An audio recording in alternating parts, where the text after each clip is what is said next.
And this is the last of the three parts for the urbanization of, the development of cities in North America.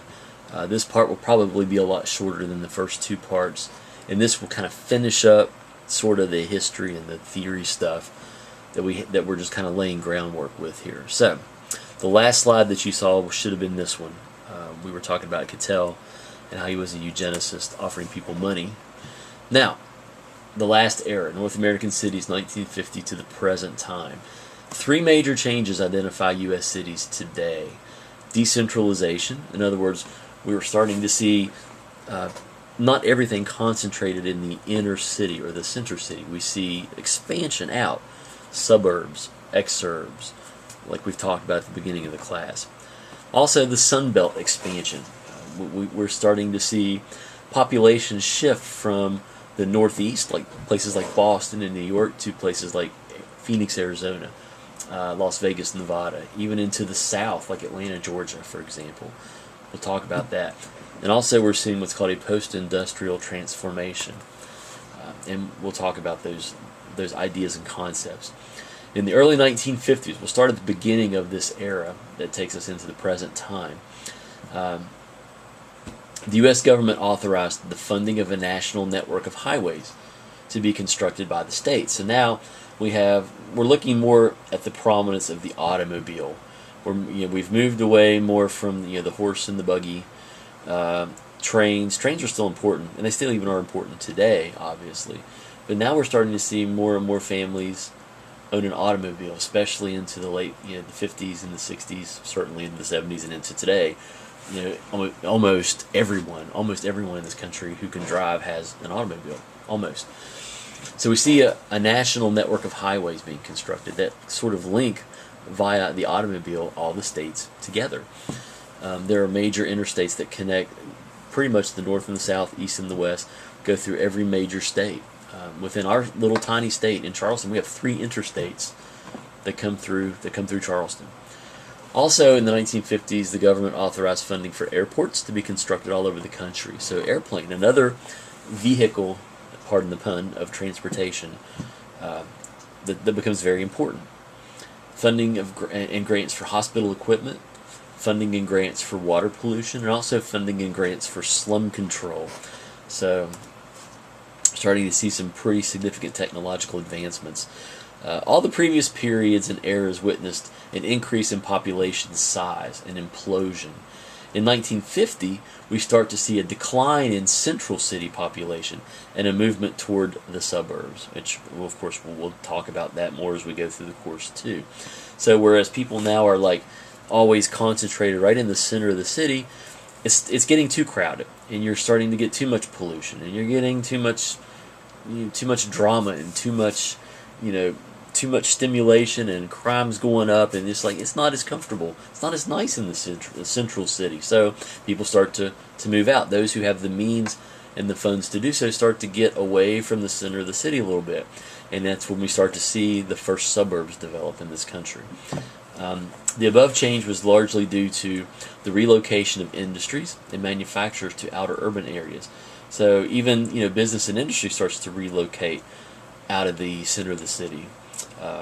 Less competition, again, less pollution, more advantageous, more beneficial, and people are kind of going with them. The American dream of owning a home in the suburbs is becoming a reality for a lot of people.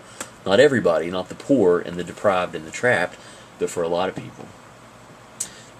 Modern industrialized cities are characterized by increasing complexity in human organization.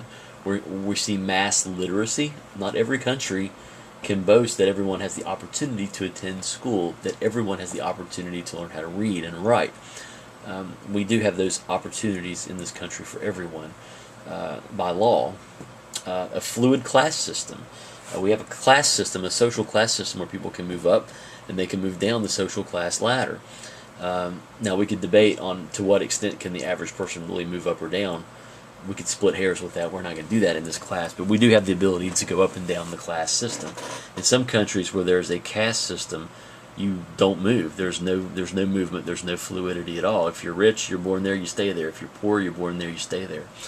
Also increasing technology. Not just food-producing technology like we've been talking about, but technology across the board.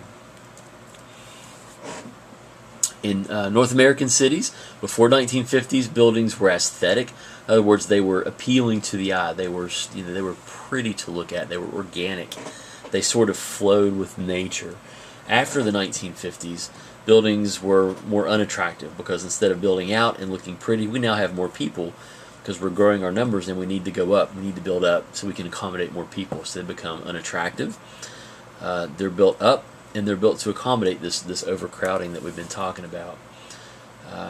The urban crisis of the 1960s, heightened media coverage of the following variables in U.S. cities led to desensitization.